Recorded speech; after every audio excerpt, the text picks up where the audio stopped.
Welcome to the 05 August 2025 edition of Continental Commandery's Maritime History Virtual Lecture Series. And today's lecture is the first of a series that we're presenting in commemoration of the 250th anniversaries of the United States Navy and the United States Marine Corps. Since recording our first program back in May 2020, we've recorded various presentations covering a range of Coast Guard, Marine Corps, Merchant Marine, and of course, Navy topics. And you can find all of our past presentations at the Commandery's website at www.continental-commandery-noas.org/events or our YouTube channel, which is Continental Commandery Tech, Naval Order of the U.S. Tech YouTube. I invite you to visit. We've got a lot of really tremendous presentations. Before I introduce today's speaker, I'll just say a few words about the Naval Order of the United States. The Naval Order is our nation's oldest ancestral organization dedicated to maritime history.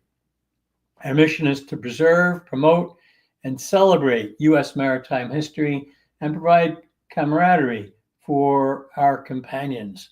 Anyone who has served in any of our maritime services or is a direct descendant of a maritime service veteran is eligible to join the Naval Order, and I invite you to visit the Naval Order website at www.navalorder.org to learn more about the Naval Order and select how to join NOAS.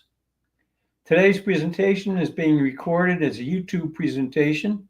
It will be available for viewing immediately after its conclusion.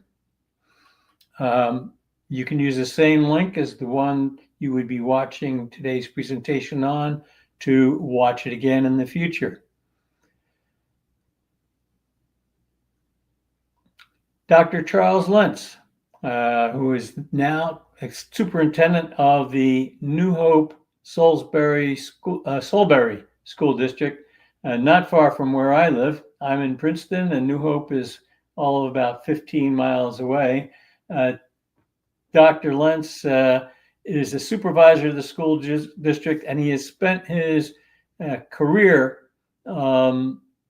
focusing on future readiness, innovation, and career development. Of particular importance to us, and the reason he is invited today is he is currently chairing the Education Committee for Homecoming 250, about which you'll hear more later in his presentation. Homecoming 250 is coming up 09 through 16 October 2025 in Philadelphia, and NOAS companions will know that our Congress is intentionally tagged onto Homecoming 250, so that our Congress, which begins on the 14th of October, will enable our companions to take part in some of the Homecoming 250 events.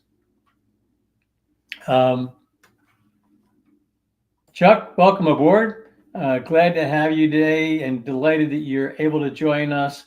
And again, as I mentioned earlier in my introduction, what you're presenting today, you will be presenting live during our Congress 2020-25. So you're going to be talking about the history of the Navy and its foundational story here in Philadelphia. Clearly, you've been looking into this quite a bit. Have you published on this before? I have not, no. Okay, so what got you interested in this particular subject? Personally, you know, I was a river rat down in Philly as a youngster, and that was dangerous enough to draw me into the Navy. Yeah, so in my case, I have a very long history with the Navy in my family. So I had a great great grandfather who was involved in the War of 1812 on the USS Constitution. I had a great uncle who was in World War One. Unfortunately, killed in friendly fire off the coast of New York when they sunk the ship he was on. And I've had a couple uncles and grandfather who were in the Navy in World War II, and actually an aunt who was in the waves in World War II. So a very, very long history in the Navy with the family. So that's always perpetuated through the family lore and family stories. And I've always had a deep interest in the Navy. Excellent. And dare I ask, are you a native son of Philadelphia, or are you a foreigner from Bucks County? I grew up just outside the city in Abington. So, but my Oh, family okay. was originally from South Philadelphia. Okay. I know Abington well. I used to run over there Okay, from Oxford Circle. sure, absolutely. Okay, yeah. My apologize to those of you that are not intimate with Philadelphia geography. Um, Well, I don't want to take up any more of your time. You've got a fascinating story to share, and look forward to hearing it. So I will give you the deck and the con and turn the program over to you. Thank you very much. I appreciate it. And good afternoon, companions and friends of the Continental Commandery of the Naval Order of the United States. It is an honor to speak to you today as we prepare to commemorate the 250th anniversaries of both the United States Navy and the United States Marine Corps. I'm excited to share with you the work that has been done to bring the 250th anniversary here to Philadelphia, and many of the plans for recognizing the incredible milestones in the history of these military organizations. I will also share the history of the U.S. Navy and the U.S. Marine Corps and the deep history that connects them to the Philadelphia region, making this a suitable place to commemorate their 250th anniversaries. So, about 5 years ago, George Leone and several other leaders in the Philadelphia area conceptualized the idea of returning both the U.S. Navy and Marine Corps to their birthplace in Philadelphia for their 250th anniversary. They recruited representative stakeholders from a wide array of organizations to lend their support to this cause. At that time, I was serving as the Pennsylvania commander of the Military Order of the Loyal Legion of the United States, and I was asked to support the initiative. As I indicated earlier, my family has a long history in the U.S. Navy, so this resonated as an important mission for me to be a part of. And so I wanted to honor my family through this noble cause. After many years of working and the enlistment of key members of the government and the military, we were informed that the 250th celebration would indeed be in Philadelphia. And since that announcement, we have been working hard to prepare for this exciting moment in the fall of this year. George Leone has taken the lead in planning the event in collaboration with the military, and he asked if I would assist in spearheading the educational programming for the event as the education chair, since I've been in educational leadership for 32 years and currently serve, as was indicated, as the superintendent of schools of a local school district. So I was happy to accept this invitation. And so today, I would like to spend the time that we have together presenting to reflect on the historical origins, contributions, and legacy beginning here along the Delaware River in Philadelphia, and then share some of the plans for recognizing this momentous anniversary in the fall. So let's journey through time to honor the valor, leadership, and enduring spirit of these proud services. So first, let's begin with the history of Philadelphia. At the time of the Revolution, Philadelphia was the second largest English-speaking city in the world, and it was the capital of the colonies. It ultimately becomes the first capital of the United States following the Revolution, so it had a predominance in the colonies at that time. Additionally, it very much centered to that was thinking about how the country was going to be governed and what sorts of protection it needed. So the Second Continental Congress established the U.S. Navy on October 13th, 1775, and the U.S. Marine Corps is established on November 10th, 1775.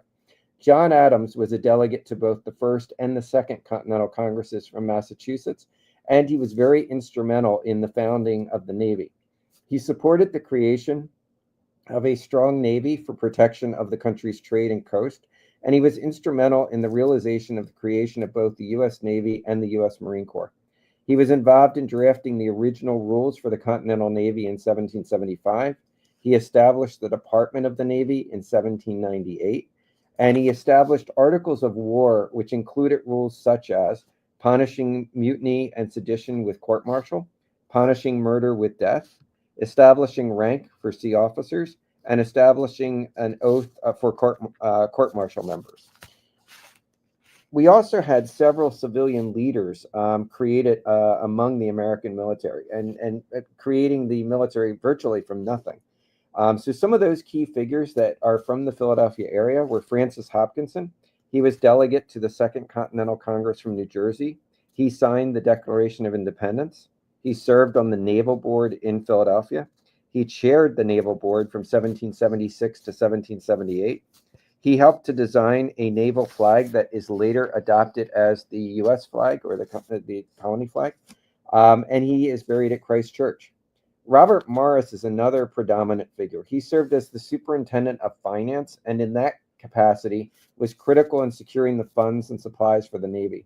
He served as agent of the Marine, serving as the head of naval affairs from 1781 to 1784. And what is really interesting about him, with his wealth, he used his personal credit to lend money to the colonial forces. He was very instrumental in funding the revolution as well as the impetus for the founding of the Navy. Many of his own ships were used as privateers to attack and seize British cargo, and he signed the Declaration of Independence, the Articles of Confederation, and other important documents, and he's also buried at Christ Church. Christ Church will be featured as part of the homecoming. The Navy commissioned its first ships in Philadelphia, and they were the USS Alfred and the USS Columbus. The USS Alfred was the first ship of the Continental Navy and the first U.S. flagship. The Continental Congress authorized their construction in 1775. Other early Continental ships included the Andrew Doria, the Cabot, the Hornet, the Wasp, and the Fly.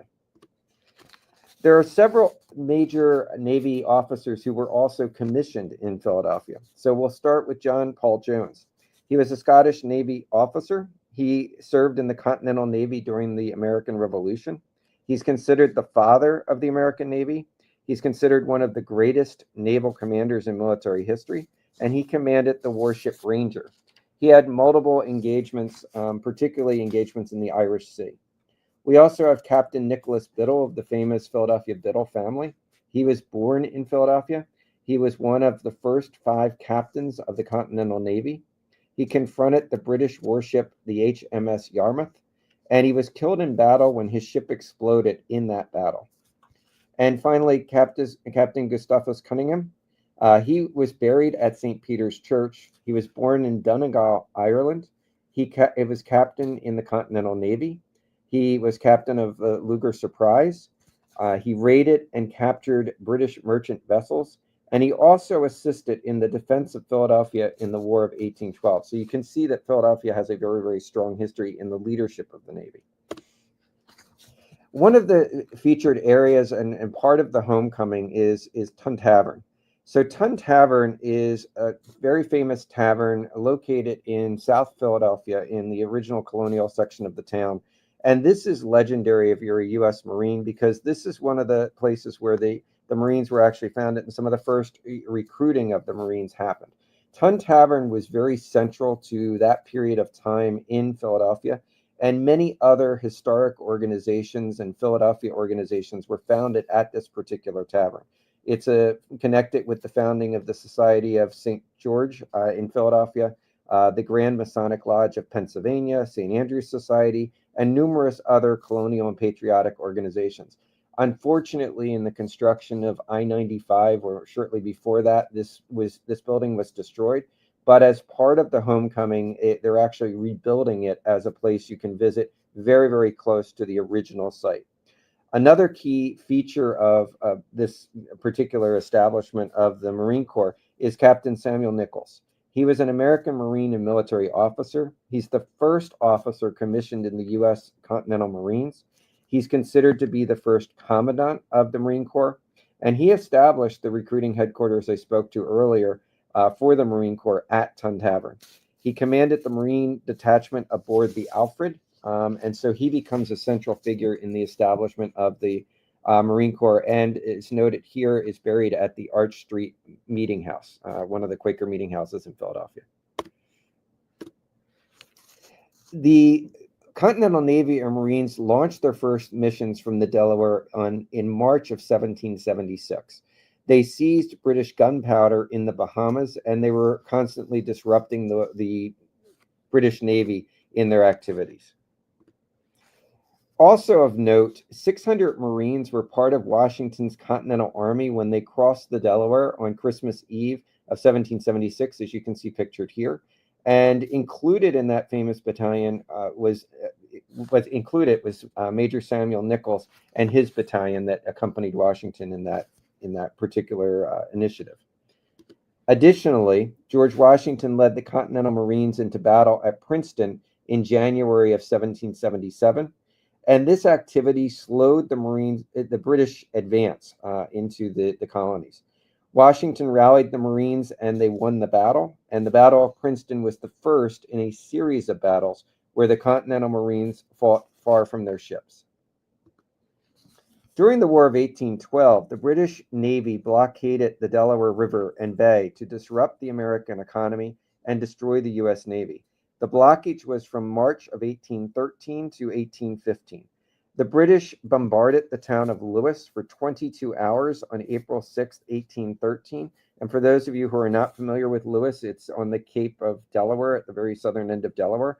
And there are still remnants from that battle in the town today. The British also attacked Newcastle, and Philadelphia becomes a key port for the U.S. Navy and shipyards on the Delaware River, and they were busy building and repairing ships in those shipyards. Captain John Barry was a Philadelphia immigrant from Ireland. He came to this is one of the more interesting stories.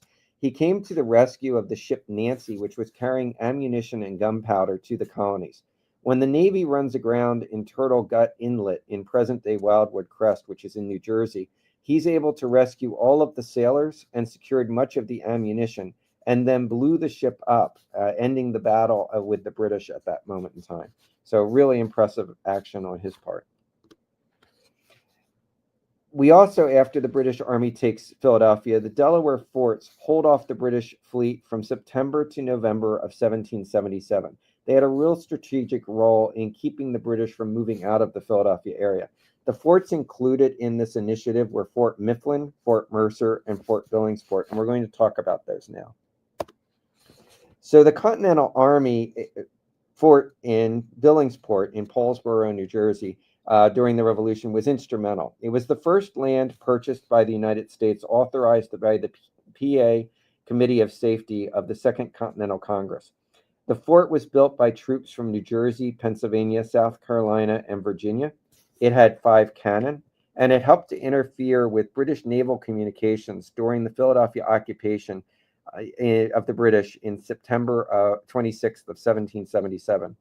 It eventually falls to the British on October 2nd of 1777. It is used again in the War of 1812 as an encampment for a military brigade and used as a military training center. Fort Mercer in National Park, New Jersey is another key fort at this time. It's on the eastern shores of the Delaware River in New Jersey. It was constructed by the Continental Army during the American Revolutionary War. It was designed to block the British advance on revolutionary capital of Philadelphia during the Philadelphia Campaign of October 22nd, 1777. The Battle of Red Bank, which was attacked by the Hessian soldiers, British Major General William Howe led, was repelled by the Fort Mifflin defenders with heavy losses on the Hessian side and only 40 casualties on the defenders' side. The fort was abandoned on November 18, 1777, when Lord Cornwallis lands nearby in Philadelphia. The other fort I referenced earlier was Fort Mifflin. Fort Mifflin was originally called Fort Island Battery, also Mud Island Fort, which was commissioned in 1771 on the Delaware River near the Philadelphia International Airport. It was strategically important because it defended Philadelphia settlements. The fort was part of the British conquest of Philadelphia in autumn of 1777, and it housed prisoners in the U.S. Civil War and was not decommissioned until 1962, which is an incredible lifespan for the fort. It's actually a location you can visit today and has incredible historic significance. Other activity in the Delaware River and Bay included several things. So there was the Battle of the Delaware Bay on April 8th, 1782. This was a naval engagement in the Revolutionary War. It repelled British attack off the coast of Cape May, New Jersey. There was the Battle of Delaware Capes, December 20th to 21st, 1782. This was a naval engagement with British Royal Navy frigates and ultimately results in the capture of several naval vessels. And the USS Jacob Jones on February 28, 1942, during World War II, was torpedoed and struck by a German submarine off the coast of Cape May, and 131 crew were lost in that particular sinking. Now let's explore some of the other major figures. So Commodore John Barry, he was an Irish-born naval officer. He served in the Continental Navy during the American Revolutionary War. He's also considered a father of the American Navy. He was appointed captain of the Continental Navy on December 7th, 1775. He was the first captain placed in command of an American warship. And after the Revolution, he became the first commissioned American naval officer at the rank of Commodore, receiving commission from George Washington in 1797. He commanded the USS Lexington of 14 guns, which that began on December 7th, 1775. We have a statue of Commodore Barry, which you can see when you visit Philadelphia, right outside of Independence Hall, and it indicates, again, he was the father of the U.S. Navy. Philadelphia becomes known not only for its leadership in the founding of the Navy and the Marine Corps, and also the various figures in the Navy and Marine Corps, but also becomes instrumental in the shipbuilding industry. So the first commercial shipyard founded in 1776 was on Philadelphia's Front and Federal Streets on the Delaware River in what is known, or was known then, as the Southwark District. It's really South Philadelphia, and it's across from Old Swedes Church, which is still located there. The first ship that was launched from that particular yard was the USS Franklin. The site was originally owned by Joshua Humphreys, a naval architect. It was expanded during the War of 1812 and the Civil War. And later, a larger shipyard is constructed in 1871 on what is League Island, and that becomes known as the famous Philadelphia Naval Shipyard. The Philadelphia Naval Shipyard continued operations until 1990. And it was decommissioned as an official naval shipyard in 1996. Joshua Humphreys, I referenced earlier, he's instrumental in shipbuilding in the Philadelphia area. He's an American shipbuilder and naval architect. He constructed the original 6 frigates of the U.S. Navy. The shipyard, as I indicated earlier, was in the Southwark District, which was really a naval district of shipbuilders and various merchants in that area. And he was the master naval constructor on June 28, 1794, when he began the construction of ships. That's when he was designated in that role. The ships he creates are the frigates, the USS United States, the USS Constellation, the USS Constitution, the USS Chesapeake, the USS Congress, the USS President. So again, a major figure in naval history in the Philadelphia area. One of the other interesting things to examine is the U.S. Marine Band, known as the President's Own. The mission for this band is to perform music for the President of the United States and the Commandant of the Marine Corps. It's founded in 1798 by an act of Congress, and it's the oldest continually active professional music organization.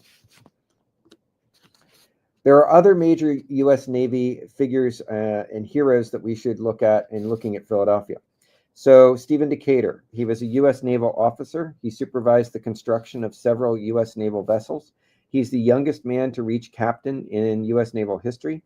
He served under 3 presidents and played a major role in the development of the U.S. Navy. He's involved in the Barbary Wars in North Africa and in the War of 1812. And he had genuine concern for the seamen under his command. So he became very famous for his role in advocating for the seamen and their and supporting their well-being. We have Thomas Truxtun. He served as a privateer during the American Revolution. He became a Commodore of the U.S. Navy and captain of the USS Constellation. David Porter commanded a number of U.S. naval ships. He served in the First Barbary War, the War of 1812, and in the West Indies. He's famous for hoisting the banner "Free Trade and Sailors' Rights" as the captain of the USS Essex. He served in the quasi-war with France, and he was the captain of the USS Constitution. We have William Bainbridge. He was a U.S. naval officer. He served under 6 presidents. He commanded several naval ships, including the USS Constitution. He served in the Barbary Wars and the War of 1812. We have Isaac Hull. He was Commodore of the U.S. Navy. He commanded several famous U.S. ships, including the USS Constitution. He served in the quasi-war with France as well, the Barbary Wars and the War of 1812. He served as Commandant of the Washington Navy Yard in Washington, D.C., and later was the Commodore of the Mediterranean Squadron. Charles Stewart was a U.S. officer. He commanded the USS Constitution. He also saw service in the quasi-war and the Barbary Wars and the War of 1812, and he commanded the Navy Yard in Philadelphia. One of the other famous historical structures in Philadelphia with a very lengthy history is the Philadelphia Naval Asylum. This is located on Grays Ferry Avenue and served the U.S. Navy for 150 years. It was a U.S. Navy hospital. It was a retirement home for sailors and the original home of the Navy Academy from 1839 to 1845. And this building and structure continues to be used by the Navy until 1976. It was then decommissioned and is currently a residential building in the city of Philadelphia called the Naval Square Development, which you can also go and visit today. Other key areas that we should look at. So we have the Philadelphia Civil War Sailors Memorial. The new Ironsides named after the U.S. Constitution. Old Ironsides launched on May 10th, 1862 by Merrick and Sons in Philadelphia and was commissioned at the Philadelphia Naval Yard on August 21st, 1862. Captain Thomas Turner was in command. He attacked Confederate defense works in Charleston Harbor and also served to blockade the Charleston Harbor. David Dixon Porter, the second naval officer to attain the rank of admiral, and he helped improve the Navy as the superintendent of the U.S. Naval Academy after significant service in the U.S. Civil War. He initiated reforms in curriculum to increase the professionalism of the Navy. And then we should look at the Philadelphia Naval Yard, which I referenced earlier. In 1871, the Philadelphia Naval Shipyard relocated to League Island and at its height employed up to 40,000 people. Today, the Naval Yard operates facilities at the Navy Yard and in Northeast Philadelphia. And there were also shipyards that we spoke about earlier. There were shipyards in the Philadelphia area in the city of Philadelphia, the city of Camden, the city of Chester, and the city of Wilmington, which built pioneering Navy ships, as you can see here. The Philadelphia Naval Yard was also a big base for the Marine Corps. General Smedley Butler was the most decorated Marine in U.S. naval history. He received 2 medals of honor, and he was the only Marine to be awarded the Corps Brevet Medal. And Lieutenant General John A. Lejeune, 13th Commandant of the Marine Corps, he assumed command of the Marine Guard and the USS Cincinnati. We have other major figures coming out of the World Wars. So we have John Bessalone. He received the Medal of Honor for actions during the Battle of Henderson Field in the Guadalcanal Campaign and the Navy Cross for heroism in Battle of Iwo Jima. He was the only enlisted Marine to receive both of these decorations in World War II. We also have Admiral Bill Halsey. He was an American naval admiral during World War II and one of 4 officers to attain the rank of 5-star fleet admiral in the U.S. Navy. We also have Admiral Spruance, who was a U.S. admiral during World War II, and he commanded the U.S. naval forces during the Battle of Philippine Sea, one of the most significant battles in the Pacific theater. He also commanded Task Force 16 during the Battle of Midway. We also have historic ships located in Penn's Landing in Philadelphia and in Camden, which bear reference as well. So we have the USS Olympia. This protected cruiser that saw service with the U.S. Navy from 1895 to 1922. It was the flagship of George Dewey during the Battle of Manila Bay in the Spanish-American War. It served in World War I as a training ship for cadets and floating barracks in Charleston, South Carolina. And it also carried the remains of World War I's unknown soldier to the United States. So a very, very decorated history. We also have the submarine Bakuna, also served in World War II as a submarine from 1944 to 1969. And we also have the USS New Jersey. This one is in Camden. The ship was used to provide gunfire support during the Vietnam War. World War II, it shelled targets on Guam and Okinawa. And in the Korean War, it was involved in raids along the North Korean coast. So these vessels are located in Philadelphia and Camden, and also something else you can visit when you're at the homecoming. So now let's look at what the homecoming events will consist of. As I indicated, we're going to be hosting the Navy and Marine Corps' National 250th celebration in Philadelphia and Camden, beginning October 9th to 16th in 2025. The various events will be taking place that you can partake in when you're here. So first, the summer and fall of 2025, there's a variety of museum exhibits on the 250 years of Navy and Marine Corps history. Some of these exhibits will be at the Independent Seaport Museum, the American Swedish Historical Museum, the Library Company of Philadelphia, and the Battleship New Jersey, and a variety of other museums, including historical societies throughout the city. We also are planning a parade of ships. So there will be watch parties on the Delaware River where you'll be able to watch the ships come into the harbor. That's a very, very exciting event. Some of them will be historic ships and some of them will be current ships in use in the Navy.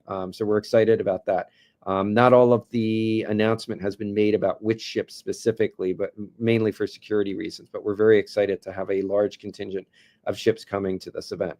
The opening ceremonies will be at Penn's Landing, the Navy Yard, and the Camden waterfront. And there will be tours of ships throughout October, beginning on up through October 15th. We also have vessels joined by the Naval Academy, the Coast Guard, and our great historic ships. We have invited other historical ships, so we're very excited about that. We're still looking at the Providence. The plan is for that one to come, but it has a couple issues we're working through right now, but we're hoping that we'll also be able to join. And the goal of this is to have a representative ship from every era of naval history, to be able to show the long history of the Navy, particularly in Philadelphia, but obviously nationally as well. And we also, from October 9th to 16th, the Navy and Marine Corps Aviation will fly over the Philadelphia area. There'll be a huge part of some of the major programs happening as a part of the homecoming. We have invited Marine Corps jets to demonstrate vertical landing and takeoff, and we've been working through that. So we're excited about that opportunity as well. And we hope to have demonstrations by the Navy SEALs and Leapfrogs and by the Marine Corps LCAC hovercraft. So those are things that are currently in planning as well. Then October 9th to 16th, there's going to be a wide number of events at Independence Mall. Some of those events will include a preview of Ken Burns' new documentary, The Revolutionary War. There will be the Navy 250th Gala at the National Constitution Center. There will also be performances by the U.S. Navy Band, Marine bands, the Marine Silent Drill Team throughout the week, and static displays and museum exhibits, as we talked about. So we're excited about all of that, especially being so centered in Philadelphia. On October 12th, Homecoming 250 will offer an all-veterans reunion picnic, which is expected to fill Independence Mall with veterans and of all the services for a picnic and connect them with veterans of other service organizations. So we're very excited about that opportunity as well. And on the evening of October 12th, we've invited the U.S. Navy Band and the President's own Marine Band, founded in Philadelphia, to perform in a televised concert on Independence Mall, followed by fireworks. So again, another really exciting and exceptional addition to the program. On October 13th, we're hosting a Salute to Youth parade to honor midshipmen, ROTC students, and other young people who are preparing to serve our country. And that's turning out to be a huge event. We're very, very excited about that.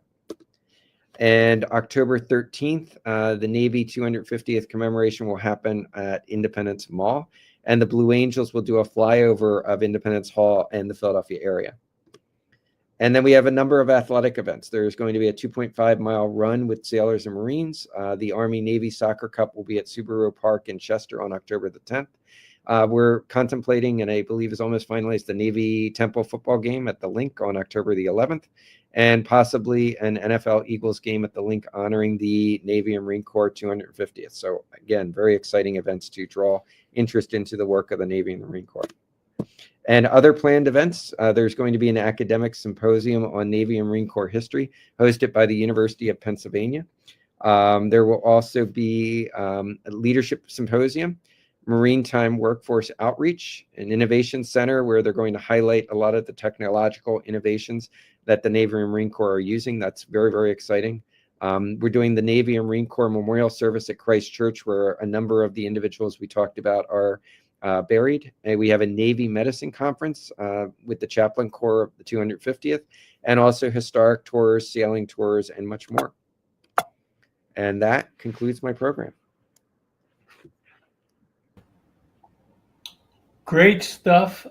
Thank you for sharing the history of the Navy in Philadelphia, and two, of course, giving us an update where we are in homecoming. I've been getting the emails and I've been sharing them with my Naval Order companions to encourage people to arrive in Philadelphia early and take advantage of the events starting on the 9th of October. Interesting. You mentioned a number of people who were Commodores of the Navy. Was that the senior rank? Was that what would now be the CNO in the early days of the Navy? That's my understanding, yes. I'm looking for comments, see if there are any others from others. So, you had me worried for a minute, because when you first mentioned John and Paul Jones as being the father of the Navy, I had an opportunity on my way to work summer of after my freshman year in university. I was in charge of a bunch of a lifeguard team that operated a number of rooftop pools, and en route from the Frankfurt L to the John Hancock Towers, I would pass through Independence Hall and salute the statue of Commodore Barry. I was a reserve officer candidate at the time. Okay. We're going back to 1967. Okay. Just a couple of years ago. And so a lot of what you presented was really quite personal. I hadn't realized that Fort Mifflin went back to the Revolutionary War. Yes. I knew about its role in the Civil War. Was it active continuously from the end of the Revolutionary War to its retirement, or were there periods where it was an inactive fort? What happened with a lot of the forts is they were somewhat on again, off again as needed. So my understanding is it was active fairly continuously through that period of time, but I think it was more engaged and more utilized, obviously, when we were in various battles. But my sense is after the revolution, some of the various forts were abandoned, and then they brought them back for the War of 1812 when they needed them again. And then that was the one that stayed more in continuous operation for a variety of reasons, as noted, the Civil War for holding prisoners and obviously for defense as well. So my understanding of that one is it was probably more in contiguous use than the others. Interesting. Great question. You mentioned the Marines' involvement in both the Battle of Trenton and Battle of Princeton. You go to Washington's Crossing Park, you go to the building where that famous painting is on display. I don't recall ever hearing mention of the Marines. Right. What's up with that? Yeah, it's a really good question. I don't know why they have not been as recognized in that particular initiative, because you would think that they would be. They were integral to it, and then following the Battle of Princeton. So I'm not sure why they haven't been given the credit they're due, but they were very much involved in the crossing as well as that battle, as noted. Yeah, so I'm not sure why they haven't been given the recognition they certainly deserve. Certainly. That's frustrating. Speaking of the Battle of Princeton, you're from Abington, and I'm familiar with the Battle of Germantown, Battle of Cheltenham. course, Yes. Battle of Trenton, Battle of, we've got a lot of things named after Colonel Mercer in our neighborhood, Battle of Princeton. Was there a battle in Abington? There was a battle of Edge Hill, yes, in the Revolution. Okay. So as they were progressing out towards Bucks County and towards where Washington Crossing was, there was a skirmish called the Battle of Edge Hill on Edge Hill, what is now Edge Hill Road in Abington. Relatively small battle, but yes, there was one. And then a little further up in Hapro, there was another skirmish there. That one I think off the top of my head was Crooked Billet. So they had the two battles on their way out of the city area up to this area. Yeah. So are there historical markers in both locations? There are, yes. Excellent. Okay. I looked at the painting of the was it Wildwood Crest, and I was stunned to see the mountains in the background. I wonder if the artist had ever been to the Jersey Shore, the Delaware. Probably not the painting. Yes, exactly. So for those of you who are watching and not familiar with the geography here, southern New Jersey is pretty much sea level. Yeah. And if you have a sand dune that's 6 feet, that's a lot. But to see, geological features that look anything like an actual mountain along, or the bluffs, it's not exactly like the Palisades that line the Jersey side of the Hudson River. It's marshy and flat. Yeah, I think the artist took a little bit of artistic license with that particular painting. Agreed. It was interesting. So I think I already asked the question about Captain Nichols being the first commandant of the Marine Corps, and I'm really looking forward to seeing, a couple of cities around the U.S. New Orleans comes to my mind, have an Inn of the Tun that's designated by the local Marines as the place to go. And my late uncle, breakfast every Sunday morning at Mother's, which is a restaurant at the foot of Poydras, is designated as an Inn of the Tun. But I'm really looking forward to seeing the Philadelphia version, the recreation of the original, come up. What do we expect? Another 2-3 years before construction's completed? We've broken ground, right? They've done more than broken ground.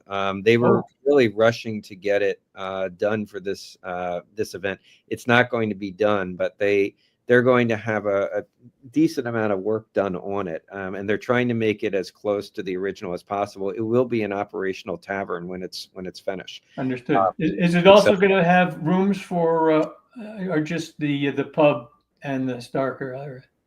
Just more of a restaurant feature. I'm not led to believe there's anything in terms of rooms associated with it. So that was my understanding. Yeah, no rooms, just more of a restaurant that you can visit, but it'll provide an opportunity. We have had people, Marines in particular, obviously, come to Philadelphia looking for the tavern, and it's no longer there. So this will give them a place to go to that really replicates the original tavern and will be operational, which will be neat. And for those who haven't visited Philadelphia, much of the city east of A Street, particularly around Market Street, east of A Street, when I was growing up, they were all small textile mills. Mm-hmm. And that entire area was raised and brought back as basically restoration of a lot of the historical buildings from the early days of Philadelphia. So again, for my Naval Order companions in particular, this opportunity to come visit Philadelphia is unparalleled between the lot of recent renovation of historical buildings and creation of new museums, and of course our homecoming event, which should not be confused with the Navy History and Heritage Command. I presume the Marine Corps' Heritage Command is also have year-long nationwide 250 anniversary events. But Homecoming 250 is a Philadelphia-centric. Of course, I'm including Camden there because that's where the New Jersey is tied up. But primarily a Philadelphia-centric event that's going to last longer than a week. And you ought to make sure you join us by October 9th so you can take full advantage. You mentioned viewing party sites. Do you know where they're going to be and the logistics of gaining access? Because I imagine those are going to be pretty packed. I would imagine. I've not heard the final locations for those yet. I know they were obviously trying to position them in key points along the harbor, but I've not heard specifically what sites they've designated for that yet. Okay. Do you know how far downriver? I mean, will they start in Wilmington and go right up to Philly? That was my sense. They were going to try to go as far down as the Wilmington area and then up, obviously, to the actual harbor in Philadelphia. So my understanding was they were going to be along the way, both Jersey and the Delaware side, and Pennsylvania side. So yes, my sense is that they're stretched down a bit. I just don't know exactly where they've designated yet. Got it. And Red Bank, Battle of Red Bank, is that on the Cooper River? That's a really good question. I don't want to misspeak, so I'm not absolutely certain of that one. Okay. I think he's right, but I don't want to misspeak. That's about the extent of the questions I have. I thought that was very informative. As a native son, a lot of it was familiar to me personally, but a lot of it was new. I didn't realize how many of our early leaders were. Now, I wasn't sure whether you were saying a lot of them came from Scotland, so they weren't native sons, but they spent 2 or 3 years when they were commanding ships out of Philadelphia, or did a number of them actually make Philadelphia their homes? A number of them made Philadelphia their homes and then are actually buried in the city of Philadelphia. Absolutely. The number of people at Christ Church and St. Mary's and the Friends Cemetery. Yeah, so they end up, because it was such a thriving naval community and shipping community, many of them end up spending their lives here after service. They retire here or come back here. So as you say, obviously in the colonial times, many of them were immigrants initially, but then they end up settling here and making their lives here. Very good. Well, again, thank you so much for a great overview, a flash tour of naval history of the United States and its indelible bounds with Philadelphia. It's kind of a shame to see so much of our naval history being erased in the putative name of progress. But for example, the loss of the Philadelphia Naval Shipyard, the Navy still has a presence there. I think it's 1 or 2 buildings, and of course, inactive ships. There's still a couple dozen ships tied up in the basin. One of my old ships was there until she was moved to the Great Lakes to become a museum ship. Oh, wow. That was USS Edson, DD 946. Wow. Okay. With that, then, I want to thank everybody for watching. I want to invite people to join us on the 21st, where we'll have our second presentation of the month. Former Master Chief Petty Officer of the Coast Guard, Vince Patton, will be discussing Philadelphia and its relationship with the early years of the Revenue Service, which was, as everybody knows, the precursor of today's United States Coast Guard. So with that, I wish everybody a great rest of your day.